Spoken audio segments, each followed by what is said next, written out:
If you have to ask me, how do I tell somebody I have herpes? You're definitely not ready to disclose. Just my opinion. If you test positive for herpes, you are not alone. Here we learn, here we heal, and here we overcome. You are more than herpes. Welcome.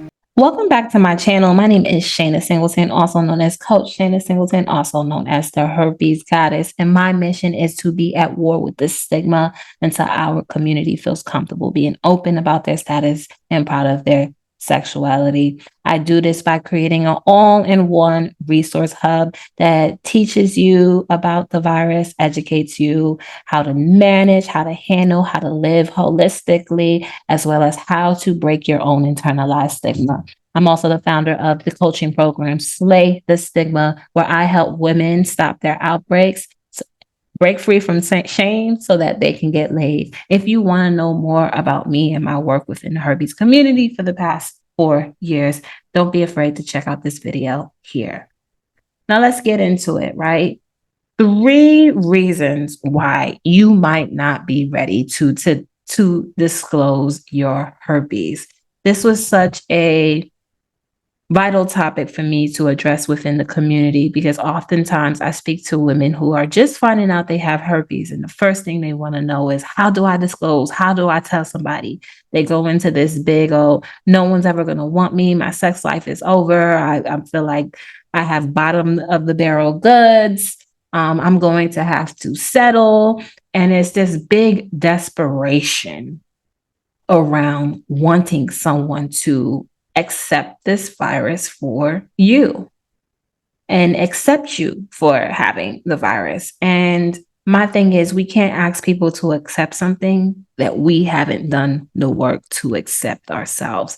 We can't ask someone to feel comfortable about something when we haven't done the work to feel comfortable about it. And just finding out you have a diagnosis yesterday or a week ago doesn't give you enough time to process. Trust me, I've had clients who've had this virus for 20 years now, still struggling with acceptance. So let's get into it. My number one reason that you might not be ready to disclose is that you don't know anything. You don't know absolutely nothing about your virus. If you're someone who experiences symptoms, you probably don't know your outbreak site. You probably don't know your prodromal symptoms. You probably don't know your triggers. You probably don't know care about the virus. You probably don't know when to refrain from adult therapy and when to engage in adult therapy. If you're someone who doesn't have any symptoms and you are asymptomatic, you probably haven't even done your research about how the virus works, about asymptomatic viral shedding, about what to communicate with your partners. This is a clear sign that you're not ready to disclose, because if you don't know anything, you can't possibly feel comfortable living with this virus yet. And you can't even provide comfort to your partners, your potential partners, with your lack of knowledge, right? The more you know, the more comfortable you get with the virus, and the more confident you will be with the virus, and the more confidence that you have when it comes to disclosing that you have herpes to potential partners. So that is my reason number 1. Reason number 2 that you might not be ready to disclose. You're still angry about the how, right? This person gave it to me this way. I was in a relationship. I wasn't out there batting around. I wasn't out there sleeping around. I got it from somebody I trust, and they didn't tell me. And you're just completely broken, angry, mad, bitter, sad, or all of the above about the how you got herpes. You've really embraced your victim story, so much so that it becomes a part of your identity. Now, every time you're talking about your herpes or you're disclosing to someone that you have herpes, it's attached with this story, with this sad, angry, bitter, distraught, devastating story. Number 1, I believe that don't bring your trauma and your sad stories on first, second, third, fourth dates or somebody that you see a potential with. Go to therapy, get a coach, unpack those things there, process those things there, and heal first. You want to date with the healed version of yourself, not the broken version of yourself. Let's talk about it even more. What else does this communicate, right?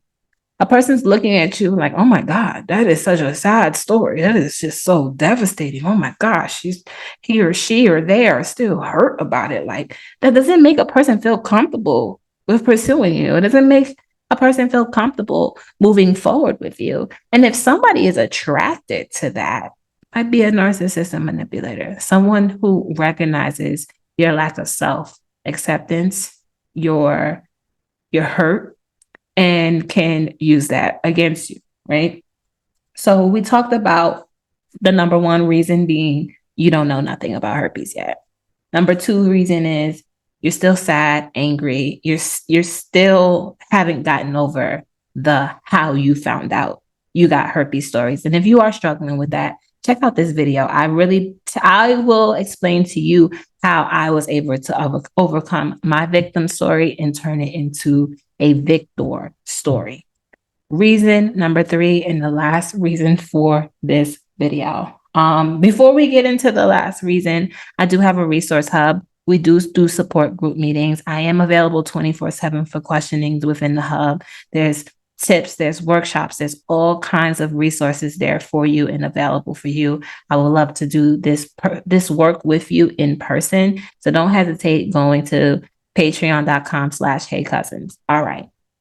Like, subscribe, share. It really helps me and my channel and getting my message across. All right. Reason number three. You have to ask me how to do it. Reason number three. You are asking me, how do I tell somebody I have herpes? What should I say? When should I do it? What's a good time? Now, you're probably like, how is that a reason that I'm not ready to disclose? Because why do you have to ask somebody else how to be transparent? Why do you have to ask somebody else how to be vulnerable?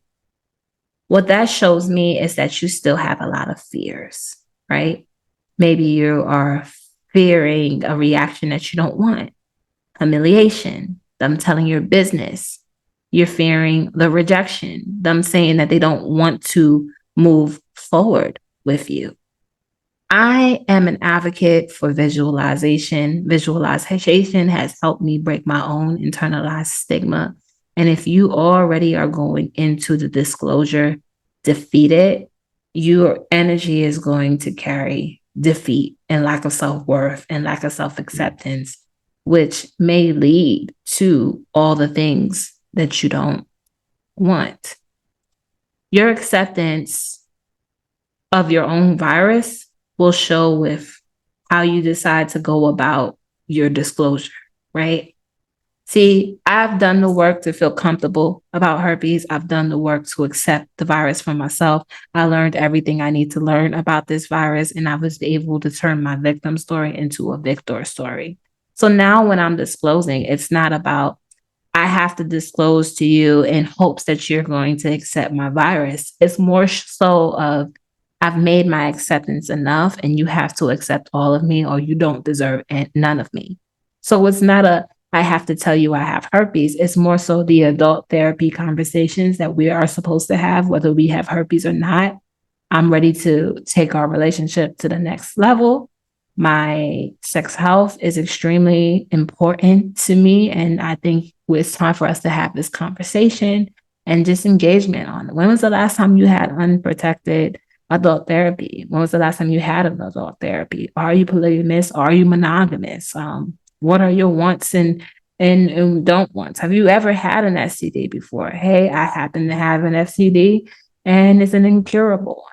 I still want to see your full panel STD results before we move forward, right? So how I disclose is just having the basic adult therapy conversation. The confidence is there. It's enough confidence there to make somebody else to feel confident. It's enough comfort that I have within myself to make somebody else outside of myself feel comfortable. It's so much acceptance from myself that is attractive to other people. That confidence, that acceptance, that self-worth, that self-love, it's attractive. And it makes people appreciate your transparency and appreciate your vulnerability. There's power in that.